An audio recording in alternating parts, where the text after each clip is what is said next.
Bapak Ibu jemaat yang kekasih, sungguh penuh sukacita kalau kita berada dalam hadirat Tuhan, dan saat ini kita akan melakukan perjamuan kudus. Perjamuan kudus untuk mengingatkan kita, untuk kita bisa mengingat akan pengorbanan Yesus di kayu salib. Berapa saat sebelum Tuhan Yesus masuk dalam pelayanan karya penyelamatan di kayu salib, Tuhan Yesus berada di Taman Getsemani, dan salah satu doanya mengatakan, Bapa, kalau bisa cawan ini lalu daripadaku, tapi bukan kehendakku yang jadi, melainkan kehendak-Mu. Bapak Ibu jemaat yang kekasih, bulan ini Gereja YHS bertemakan ministry pelayanan. Tuhan Yesus di dalam pelayanannya menyerahkan, biar kehendak Bapa yang menjadi.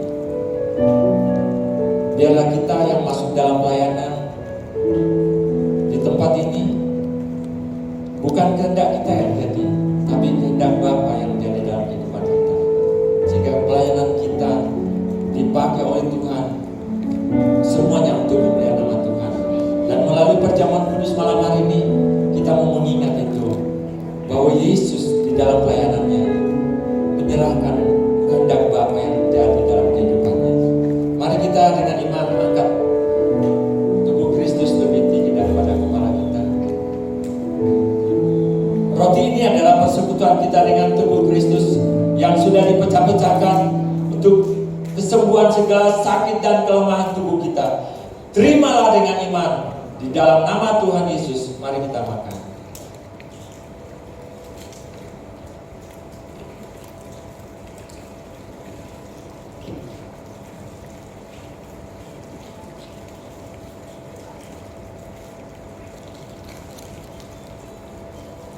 Mari kita angkat cawan lebih tinggi daripada kepala kita. Cawan ini adalah persekutuan kita dengan darah Kristus yang dicurahkan untuk pengampunan segala dosa dan kesalahan kita. Darahnya menguduskan kita sekali untuk selama-lamanya. Di dalam nama Tuhan Yesus, mari kita minum. Dalam nama Tuhan Yesus.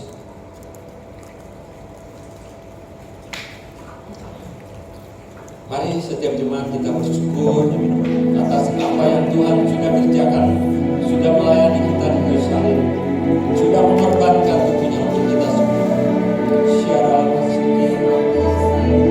Terima kasih Tuhan, terima kasih. Kami bersyukur Tuhan. Terima kasih Tuhan. Bersyukur atas kasih sayang.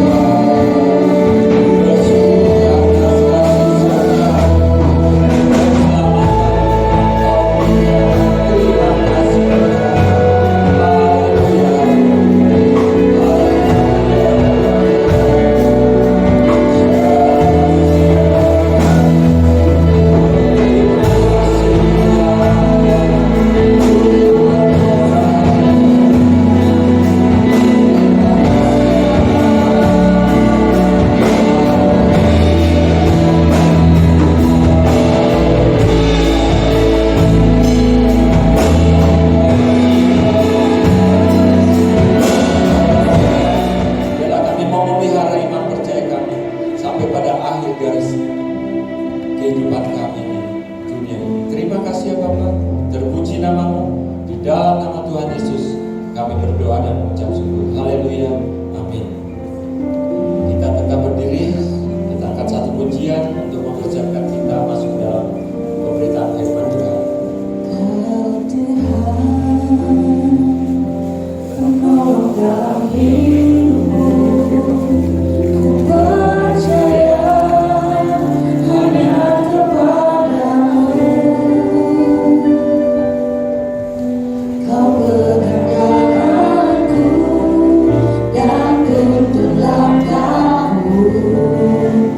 Yesus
tempat ini. Engkau urapi setiap kami, hamba-Mu yang akan menyampaikan isi hati-Mu. Biarlah firman ini boleh Kau teguhkan bagi kami semua di dalam Kristus Yesus. Semua kita yang siap belajar kebenaran firman Tuhan bersama-sama kita berkata, amin. Puji nama Tuhan. Silakan Bapak Ibu kembali. Di malam hari ini dalam suasana sukacita dan hadirat Tuhan, saya ucapkan Shalom. Wow, semangat. Bapak Ibu, hari ini judul firman Tuhan yang akan saya sampaikan adalah victim mentality. Apa itu? Yaitu mentalitas korban. Kita lihat di dalam Kejadian pasal 3 ayat 12 hingga ayat yang ke-13. Kejadian 3 ayat 12 hingga ayat ke-13, firman Tuhan berkata demikian. Mari kita membaca ayat ini bersama-sama. 1, 2, 3. Manusia itu menjawab, wanita yang engkau berikan untuk bersamaku, dialah yang telah memberikan buah dari pohon itu, dan aku memakannya. Ayat 13. Kemudian Yahweh Elohim berfirman kepada wanita itu, apakah yang telah engkau lakukan ini?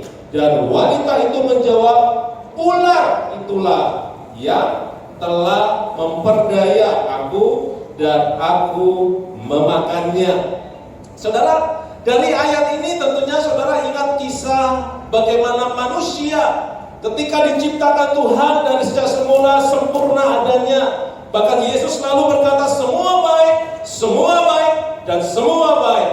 Tetapi di Kejadian pasal 3, manusia jatuh ke dalam dosa oleh karena ketidaktaatannya atas apa yang Tuhan Yesus sampaikan kepada Adam dan Hawa saat itu.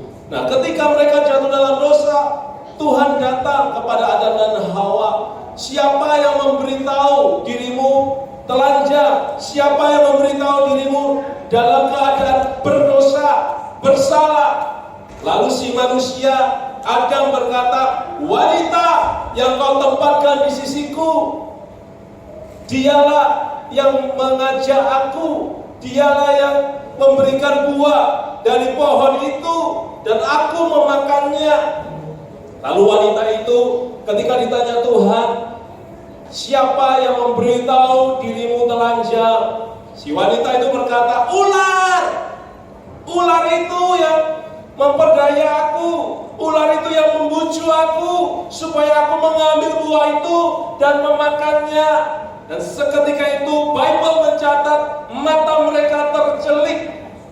Mereka sadar bahwa diri mereka telanjang. Mereka jatuh di dalam sebuah kesalahan. Dan saudara, saudara, kita pernah melakukan yang namanya dosa.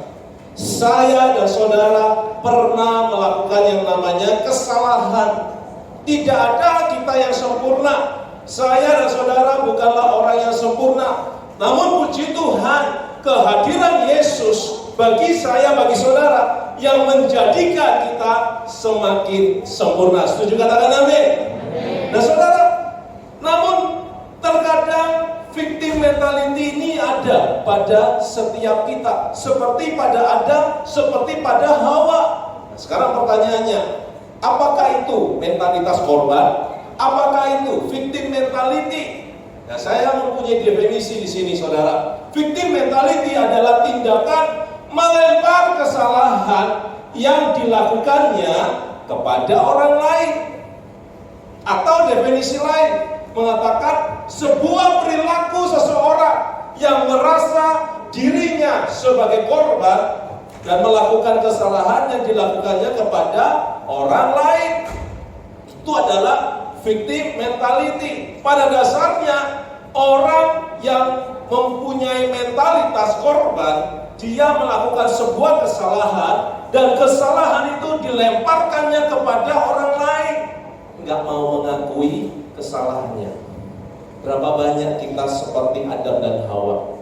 Berapa banyak ketika kita kedapatan salah, ketika kita ketahuan berdosa, kita tidak mengakui, Namun kita seringkali menyalahkan orang lain, menyalahkan setan lah, menyalahkan keadaan, menyalahkan semua.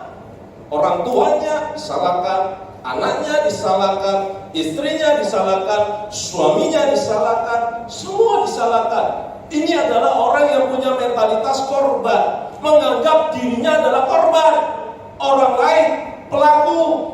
Padahal yang bikin kesalahan siapa? Dirinya sendiri, saudara.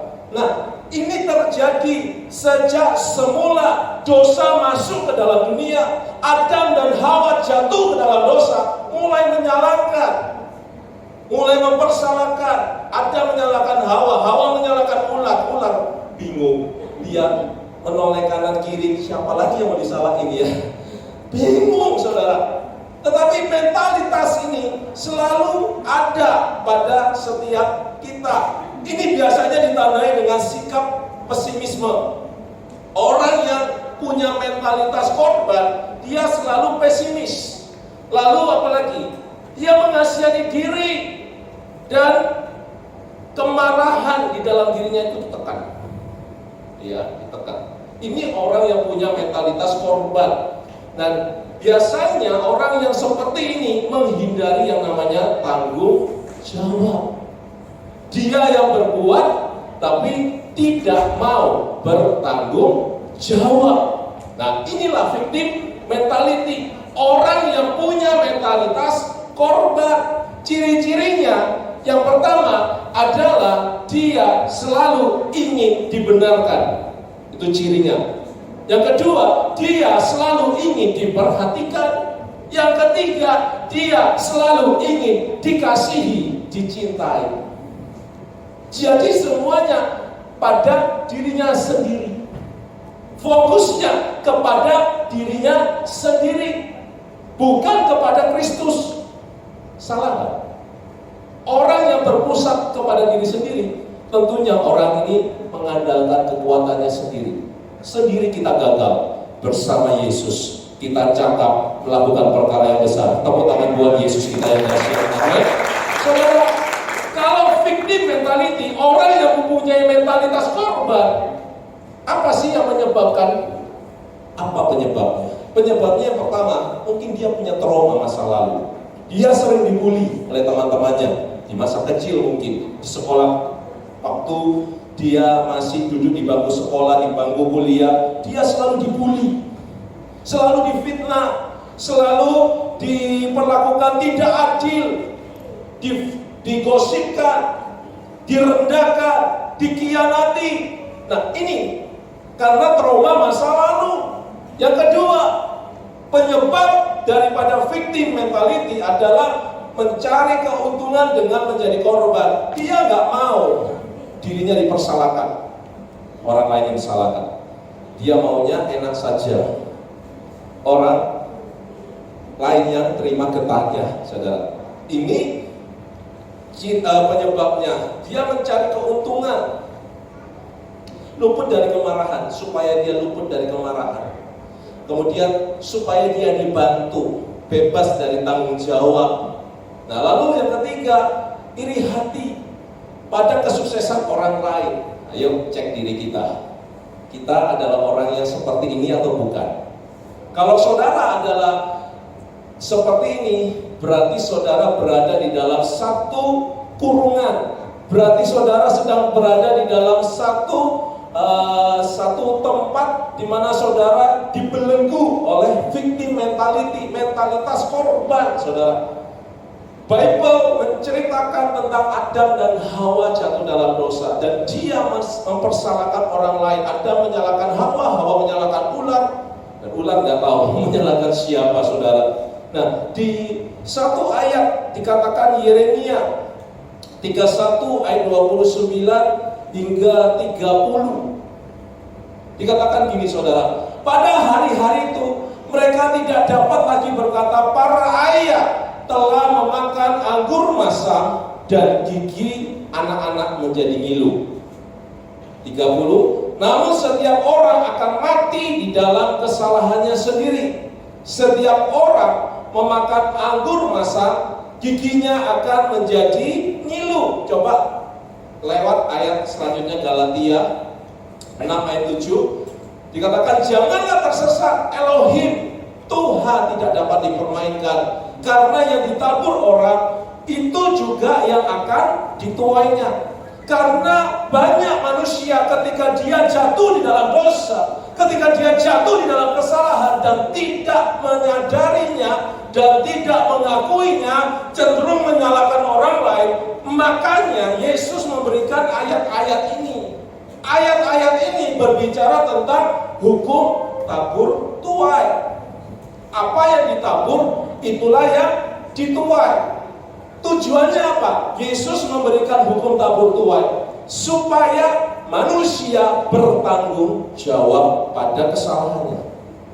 Sekali lagi, kenapa Tuhan memberikan hukum tabur tuai di dunia ini?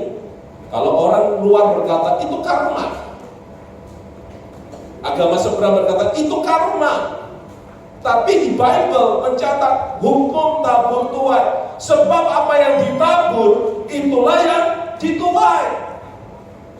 Tujuannya cuma satu, supaya manusia mau bertanggung jawab akan kesalahan yang dia lakukan. Itulah didikan Tuhan tentang hukum tabur tuai. Hukum tabur tuai bukan membuat kita menjadi terintimidasi, bukan membuat kita menjadi takut hidup di dalam Taurat, bukan. Tetapi ini mendidik kita supaya mau bertanggung jawab atas kesalahan yang saudara telah lakukan. Sadar dan tobat. Setuju katakan amin? Gak ada yang mau bertobat.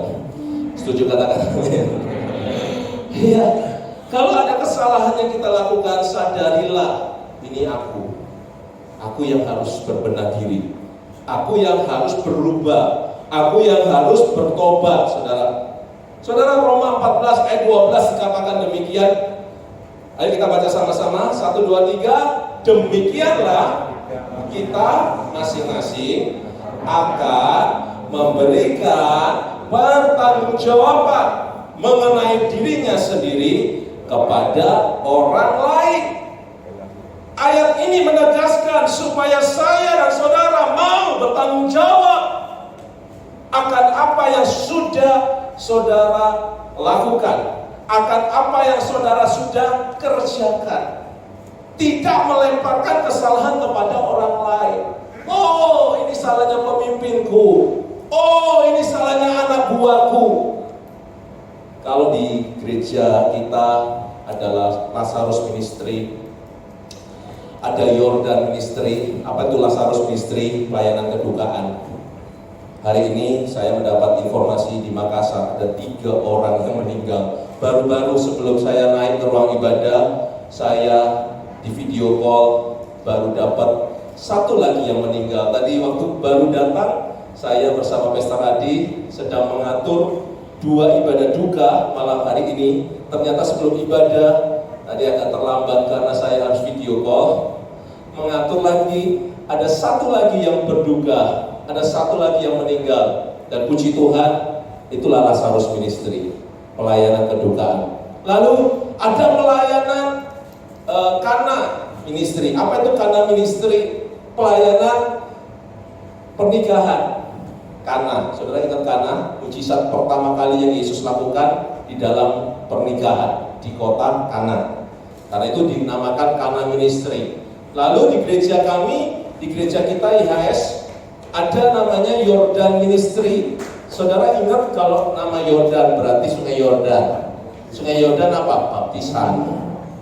Berarti ini pelayanan baptisan. Tapi ada 1 lagi yang seringkali tidak dideklar tapi dilakukan. Sekali lagi, kita semua melakukannya tanpa sadar, saudara melakukannya. Dan ini tidak diprogramkan gereja, tidak diprogramkan gereja YS, tapi saudara sering kali melakukan. Apa itu? Pilatus Ministry. Saudara tahu Pilatus cuci tangan atas kesalahan yang saudara buat, tapi saudara cuci tangan, gak ikut-ikut orang lain yang salah. Ini sering kali terjadi, saudara. Ini tidak diprogramkan oleh gereja IHS, Tapi saudara sendiri yang lakukan, saudara sendiri bikin program atas diri saudara sendiri, namanya Pilatus Ministry. Karena itu saya berdoa jemaat di tempat ini tidak ada yang terlibat dalam pelayanan Pilatus Ministry. Dia yang berbuat, orang lain yang suruh bertanggung jawab. Ada banyak pemimpin-pemimpin yang kurang bijaksana. Ketika dia memutuskan sesuatu, dipersalahkan pimpinannya, kemudian dia menyalahkan anak buahnya yang di bawah. Ayo, tanpa sadar kita melakukannya loh. Seringkali kita seperti itu. Kita melakukan Pilatus Ministry, gak berani bertanggung jawab. Oh, ini loh, si A. Oh, itu si B. Bukan saya. Bukan saya. Nah, ini namanya saudara sedang punya mentalitas korban. Dan Bible mencatat ada 3 tokoh Bible yang menang ketika dia menjadi korban.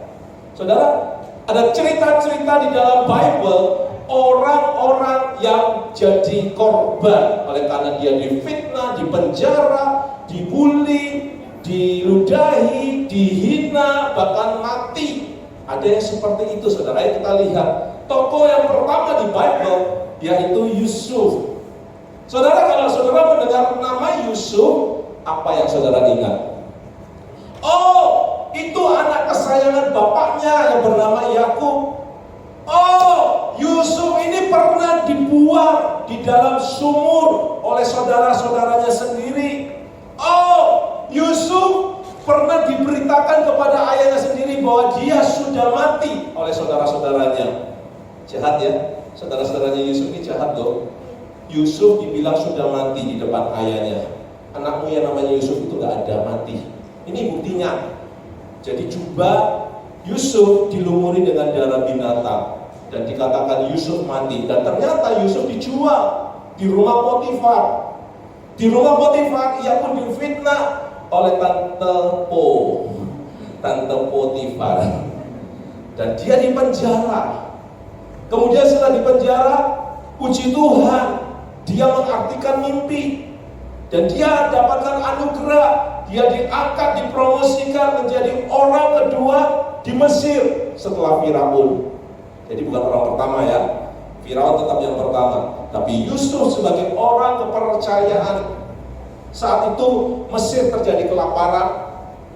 Semua orang Yahudi datang ke Mesir demi mendapatkan makanan, bahan pokok makanan. Dan ternyata yang mengatur itu semua adalah Yusuf. Termasuk saudara-saudara Yusuf datang ke Mesir untuk mendapatkan makanan. Dan ternyata di saat itulah terjadi pertemuan yang tidak terduga. Saudara-saudara Yusuf dipertemukan dengan Yusuf. Awalnya Yusuf mau menyembunyikan dirinya. Saudara-saudaranya sudah gak kenal siapa itu Yusuf, karena dia posisinya sudah di posisi atas, saudara. Dulunya diinjak-injak, dulunya diperlakukan tidak baik oleh saudara-saudaranya. Awalnya Yusuf tidak mau mengakui kalau dirinya adalah Yusuf di depan saudara-saudaranya, pura-pura nggak tahu. Tapi mau nggak mau, hati nurani Yusuf, Roh Kudus yang di dalam hati Yusuf menggerakkan, kasih tahu kamu itu Yusuf kepada saudara-saudaranya. Dan apa yang Yusuf lakukan? Yang Yusuf lakukan membalas kejahatan dengan kebaikan. Wah. Jadi Yusuf dikatakan adalah orang yang menang ketika dia menjadi korban. Dia menang mengatasi victim mentality. Karena apa? Yang pertama, karena Yusuf membalas yang buruk, yang jahat dengan kebaikan. Kalau saudara mau menang, saudara ketika mendapatkan perlakuan tidak baik, lakukan yang baik. Ketika kau diberikan tulang ayam, berikan dia fried chicken. Iya toh? Yang ada dagingnya. Kau dikasih tulang, kasih dagingnya, saudara. Itu namanya membalas kebaikan. Ada satu statement berkata gini, saudara. You are only a victim to degree. of what your perception allow. Saudara hanya menjadi korban sejauh yang dimungkinkan oleh persepsi saudara. Kenapa orang seringkali memiliki mentalitas korban? Karena itu persepsinya dia. Persepsi saudara pribadi lepas pribadi. Saudara mengasihani diri dan menganggap orang lain salah. Itu loh saudara. Tapi puji Tuhan, Yusuf tidak melakukan itu. Secara manusia Yusuf bisa saja. Kurang ajar ya saudara-saudaraku. Dulu dia masukkan aku ke sumur. Dulu aku dibilang sudah mati di depan ayahku. Dulu dia jual aku ke orang Mesir. Aku di penjara. Bisa saja loh Yusuf protes. Bisa juga Yusuf buka klarifikasi, buka forum ketika dia dipersalahkan, membela diri, bisa. Tapi Yusuf tidak melakukan itu semua. Dia membalas yang buruk dengan yang baik. Itulah bukti orang yang menang. Ketika dia menjadi korban, dia tidak terlibat dalam victim mentalitas. Mentalitasnya bukan mentalitas korban, tetapi dia punya mentalitas pemenang. Dan saudara, semua di tempat ini, saudara adalah orang-orang yang menang, bahkan lebih dari pemenang. Engkau membalas yang jahat dengan yang baik. Tepuk tangan buat Tuhan Yesus. Amin. Yang kedua sekarang kita lihat tokoh yang kedua di dalam Bible, ada yang bernama Paulus. Siapa Paulus ini? Paulus ini adalah orang yang sangat cerdas. Kalau disetarakan dengan pendidikan akademik sekarang, saudara, dia mungkin sudah gelarnya profesor. Kalau zaman sekarang, dia berguru di sebuah perguruan yang bernama Gamaliel. Dia orang yang sangat cerdas di dalam pemahaman kitab Taurat saat itu, saudara. Namun dia ditangkap Tuhan, dia bertobat, dan di situ terjadi pemulihan dalam kehidupan Paulus yang dulunya jahat. Dia menjadi orang yang mengasihi Yesus. Dulunya dia menyiksa orang-orang Kristen, dia membantai orang-orang Kristen, tetapi karena dia dijamah oleh Tuhan, ditangkap oleh Tuhan, dia mengalami metanoia, perubahan di dalam hidupnya. Dia menjadi orang yang sangat giat memberitakan siapa itu Yesus. Dia suka memberitakan Injil, saudara. Namun di dalam pelayanan pemberitaan Injil, Rasul Paulus mengalami hal-hal yang tidak baik. Dia mengalami satu resiko-resiko yang tidak baik. Apa itu? Dia mengalami yang namanya penjara. Dia ditangkap, ini kabarnya. Dia ditangkap oleh tentara Romawi. Dia dimasukkan dalam penjara. Namun satu hal yang menakjubkan dari Rasul Paulus, saudara, malah di penjara dia berkata apa, saudara? Ini menjadi teladan buat kita semua. Rasul Paulus berkata apa? Bersukacitalah dalam pengharapan, sabarlah dalam kesesakan, dan bertekunlah di dalam doa. Wah, saudara bisa lakukan itu? Ketika engkau dalam penderitaan, engkau sedang diperlakukan tidak adil oleh saudaramu, engkau sedang tidak diperlakukan tidak baik oleh rekan bisnis saudara, dikhianati, engkau join, ternyata rekan bisnis mau mengkhianati, uangmu tidak dia dikembalikan. Bisa saudara berkata bersukacitalah di dalam pengharapan, seperti Rasul Paulus, sabarlah dalam kesesakan, dan katakan apa? Bertekunlah di dalam doa. Wah, ini statement Rasul Paulus yang luar biasa loh, saudara. Dan kemudian apa? Paulus di dalam surat-suratnya dia mengajarkan kepada jemaat untuk mengenakan pikiran Kristus. Semua yang baik sedang didengar, semua yang mulia, yang patut dipuji, dan sebagainya. Rasul Paulus berkata, pikirkanlah semuanya itu. Wah, diperlakukan gak baik loh, diperlakukan tidak adil loh. Tapi dia mengajarkan dan dia mempraktekkan bagaimana dia mengenakan pikiran Yesus. Saat diperlakukan tidak baik, dia memakai pikiran Yesus. Dikatakan bahwa defeat is a state of mind. No one is ever defeated until defeat has been accepted as a reality. Kekalahan adalah keadaan pikiran. Tidak ada yang pernah dikalahkan sampai kekalahan diterima sebagai kenyataan. Jadi kalau engkau kalah, kalau engkau punya mentalitas korban, itu semua dimulai dari pikiranmu yang kalah. Pikiran kita berpikir bahwa diri kita kalah. Jadilah engkau kalah. Kekalahan itu akan menjadi kenyataan, seperti kalimat ini. Dimulai dari pikiran, dan kenyataan itu menjadi apa yang kau pikirkan itu menjadi kenyataan. Paulus mengajarkan, pikirkanlah Yesus, pakai pikirannya Yesus, dan jadilah seperti Yesus. Amin. Ketika kau diperlakukan tidak baik, pakai pikiran Yesus, mengasihi, mengampuni, melupakan. Kok enak, Pastor? Melupakan. Gak gampang, emang akuin amnesia gitu. Lo enggak loh. Melupakan, mengampuni dan melupakan itu sepaket. Tapi memang gak gampang sih. Coba lakukan. Gak gampang loh. Enak Pastor ngomong. Gampangnya Pastor ngomong. Oh iya, memang gak mudah saudara. Saya gak katakan itu mudah.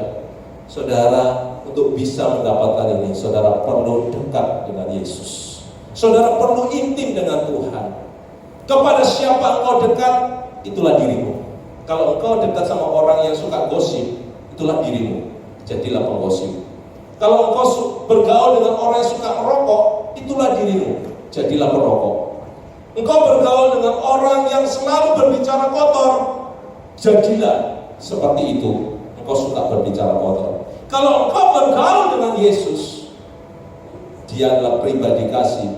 Jadilah engkau orang yang punya kasih. Dengan siapa bergaul, itulah dirimu. Filipi 1 ayat 12 sampai 14 dikatakan demikian. Sekarang saudara-saudaraku, aku ingin kamu mengetahui bahwa apa yang terjadi pada diriku justru mendatangkan kemajuan bagi Injil. Bayangkan, Rasul Paulus disiksa loh, dipenjara loh. Dia bisa berkata gini saudara, ayat 13, sehingga menjadi jelas bagi seluruh istana dan setiap orang bahwa aku dipenjara karena Kristus. Ayat 14, dan karena pemenjaraanku itu banyak di antara saudara-saudara dalam Tuhan menjadi semakin berani memberitakan Injil. Wah, statement yang luar biasa ya. Di penjara dia masih berpikir yang positif. Saudara, di penjara loh. Tapi ternyata pikirannya tidak terpenjara. Pikirannya malah pikirannya luar biasa. Dia memikirkan seperti yang Yesus pikirkan. Nah, kemudian di Filipi 2 ayat 17 dikatakan gini saudara, tetapi sekalipun diriku dipersembahkan sebagai korban dan pelayanan imanmu, aku, katakan apa? Bersukacita. Dan aku bersukacita bersama kamu semua. Di penjara, alami yang gak baik, tapi Paulus menang. Paulus tidak terlibat dalam victim mentality. Dia tidak mempersalahkan orang-orang yang menangkapnya. Dia tidak mempersalahkan pemerintahan Romawi. Dia tidak mempersalahkan siapapun. Tetapi dia berkata, justru karena aku di penjara, itu menjadi kemajuan bagi Injil. Aku bersukacita. Wah, luar biasa. Paulus adalah gambaran orang yang berpikir positif di dalam penderitaan. Paulus, sekali lagi, adalah gambaran orang yang berpikir positif di dalam penderitaan. Yang kedua, kenapa Paulus dikatakan orang yang menang ketika dia menjadi korban? Karena Paulus berpikir positif tentang penderitaan. Saudara bisa berpikir positif ketika engkau menderita? Gak gampang. Dan saya percaya jemaat YSBOD, engkau adalah pemenang dan engkau dapat berpikir positif ketika engkau sedang menderita. Ketika tokomu sepi, engkau berpikir positif. lagi rame. Amin. Kok kecil? Amin. Ketika engkau sakit, engkau berpikir positif. Aku pasti sehat sembuh dalam nama Yesus. Katakan amin. Ketika engkau mengalami masalah di dalam keuangan, terlilit hutang satu belum selesai, ada hutang lain, ada teman-temannya, ada sepupu-sepupunya. Agak selesai nih hidupku dengan hutang. Engkau masih bisa berkata, Tuhan pasti tolong aku. Engkau Tuhan yang tidak pernah melupakan aku. Engkau Tuhan yang pasti meluputkan aku, dan aku bisa melunasi hutang-hutangku. Katakan amin. Jangan suruh Tuhan yang melunasi. Engkau yang harus melunasi. Engkau yang berhutang kok Tuhan suruh melunasi. Enak. Kadang-kadang kita maunya enak saja. Tuhan, lunasilah hutangku. Engkau yang berhutang. Waktu hutang nggak tanya Tuhan. Waktu hutang nggak doa. Giliran nggak bisa bayar hutang, suruh Tuhan yang bayar. Ayo, adil nggak? Nggak adil. Saudara yang harus bayar. Amin. Tapi minta kekuatan Tuhan. Tuhan yang memampukan aku untuk melunasi hutangku. Tepuk tangan buat Tuhan Yesus yang luar biasa. Haleluya. Yang ketiga, kita lihat tokoh dalam Bible yang ketiga, yaitu Yesus. Yesus adalah pribadi yang sempurna, tidak ada noda, tidak ada celah, tetapi diperhadapkan situasi yang menekan akibat kesalahan saya dan saudara. Itu Yesus. Dia jadi korban dong. Gara-gara siapa? Saya. Gara-gara saudara. Yesus yang jadi korban. Tetapi apakah dia berkata, kodong, kenapa nasibku kayak gini? Apakah Yesus berkata gitu? Enggak loh. Ini manusia-manusia kurang ajar ini. Ya, dia yang salah, aku suruh disalib. Enggak, Yesus tidak punya mentalitas korban, saudara. Sekalipun dia korban, tetapi mentalitasnya bukan mentalitas korban. Tetapi dia tahu bahwa apa yang dia lakukan adalah melakukan kehendak Bapa Yahweh di surga. Dia sedang menjalankan sebuah amanat agar prinsip mati satu tumbuh 1000 itu terjadi. Saudara tahu nggak, prinsip mati satu tumbuh 1000 itu bukan kata buku-buku sejarah, bukan kata buku-buku sekuler, tapi itu prinsipnya Yesus. Gara-gara Yesus, anak tunggal Bapa, dia yang satu itu harus mati, dikubur. Supaya apa? Saya dan saudara dan ribuan jiwa diselamatkan oleh kata Yesus. Tepuk tangan buat Tuhan Yesus. Nah, saudara, ketika Yesus jadi korban, tapi dia tidak punya mentalitas korban. Dia tidak mempersalahkan saya, dia tidak mempersalahkan saudara, tetapi justru dia melakukannya dengan sukacita. 1 Petrus 2 ayat 22 hingga 23 dikatakan apa? Dia, Yesus, tidak berbuat dosa, tidak ada tipu muslihat pada mulutnya. 23, ketika dicaci maki, dia tidak membalas dengan caci maki. Ketika menderita, dia tidak ngancam. Sebaliknya, dia menyerahkan dirinya kepada Elohim yang menghakimi dengan adil. Itulah yang Yesus lakukan. Ketika dia dicaci maki, dia nggak balas, dia ngampuni. Amin. Saudara pun bisa. Kok aminnya kecil?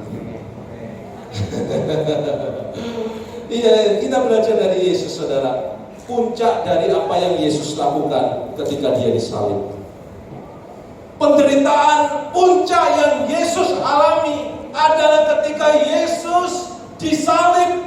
Dikatakan di dalam Lukas 23 ayat 34. Lalu Yesus berkata, Bapa, ampunilah mereka, karena mereka tidak tahu apa yang mereka perbuat.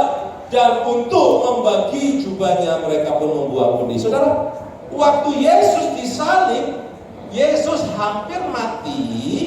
Yesus berkata apa, saudara, di mulutnya? Bapa, ampuni mereka, sebab mereka tidak tahu apa yang dilakukannya. Yesus gambaran pribadi di dalam Bible, dan dia Tuhan yang menang ketika dia menjadi korban. Dia tidak terlibat dalam victim mentality. Justru dia dikatakan apa? Mengampuni hingga akhir hayat. Yesus mengampuni hingga akhir. Sebelum dia mati, Yesus berkata, ampuni mereka Tuhan, ampuni tentara Romawi, ampuni orang-orang ini yang menyaksikan aku disalib, mengampuni mereka Tuhan, aku mengampuni mereka. Wah, ini teladan yang sempurna. Bukti Yesus menang ketika dia menjadi korban, dia mengampuni. Bagaimana dengan kita? Bagaimana dengan saya, saudara? Dan saya percaya semua saudara di tempat ini punya hati seperti Yesus, yang mau mengampuni setiap orang yang berbuat salah kepada saudara. Katakan amin. Amin. Saudara bisa mengampuni. Gampang gak? Enggak. Tapi harus. Itu teladan Yesus. Kalau Yesus memberikan teladan, berarti Yesus tahu saudara mampu. Yesus tahu saudara bisa. Karena engkau tidak sendiri, engkau punya Yesus. Amin. Satu kalimat yang berkata, stop validating your victim mentality, shake off your self-defeating drama, and embrace your innate ability to recover and achieve. Artinya apa? Berhentilah memvalidasi mentalitas korban pada diri saudara, singkirkan drama kekalahan dalam diri saudara, rangkul kemampuan bawaan saudara untuk pulih dan berprestasi. Mulai hari ini, jangan mau menganggap dirimu korban yang harus disayangi, yang harus diperhatikan tadi, yang harus dibenarkan. Tapi ketika engkau mengalami hal yang tidak baik, engkau punya kemampuan. Dalam dirimu sendiri ada kemampuan yang Tuhan sudah beri, yaitu kemampuan bawaan yang Tuhan sudah beri sejak lahir. Untuk apa? Saudara pulih dan saudara berprestasi. Engkaulah pemenang. Tepuk tangan buat Tuhan Yesus.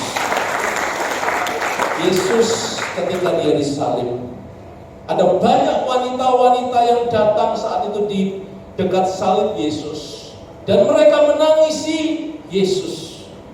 Mereka nangis, Yesus, kodok, kasihan dikau, kenapa kau disalib? Ya, ini kalau wanita-wanita itu orang Makassar, sayangnya bukan orang Makassar, bukan orang kuning, tetapi mereka orang-orang Yahudi. Mereka menangisi Yesus. Tapi satu hal yang Yesus katakan kepada wanita-wanita ini, di Lukas 23:28 dia berkata apa? Hai putri-putri Yerusalem, jangan menangisi aku, melainkan tangisilah dirimu dan anak-anak. Yesus gak mau ditangisi. Kenapa? Dirinya tahu, aku bukan korban. Aku tidak punya mentalitas korban. Walaupun aku melakukan korban bagi dirimu, diriku, tapi Yesus tahu yang aku lakukan untuk menggenapi rencana Bapa yang ada. Tepuk tangan buat Tuhan Yesus. Baik, kita bersama-sama berdiri, kita bersyukur kepada Tuhan. Saya undang tim musik pujian. Terima kasih Tuhan Yesus. Terima kasih Yesus.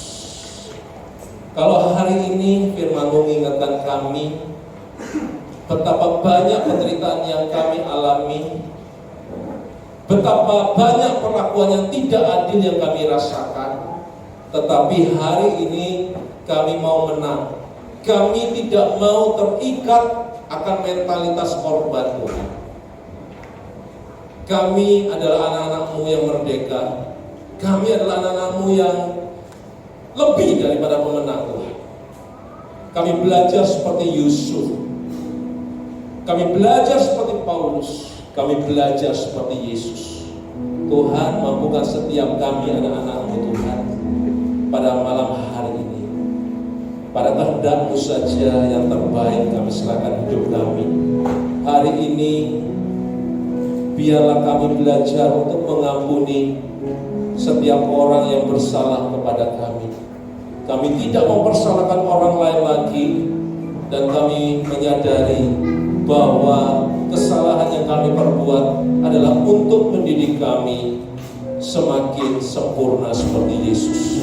Ajar kami bertanggung jawab akan diri kami. Atas anugerah yang Tuhan sudah beri, kami serahkan semua dalam tangan Tuhan Yesus. Berkati usaha pekerjaan anak-anak-Mu, memberkati kesehatan kami semua, memberkati keluarga kami semua.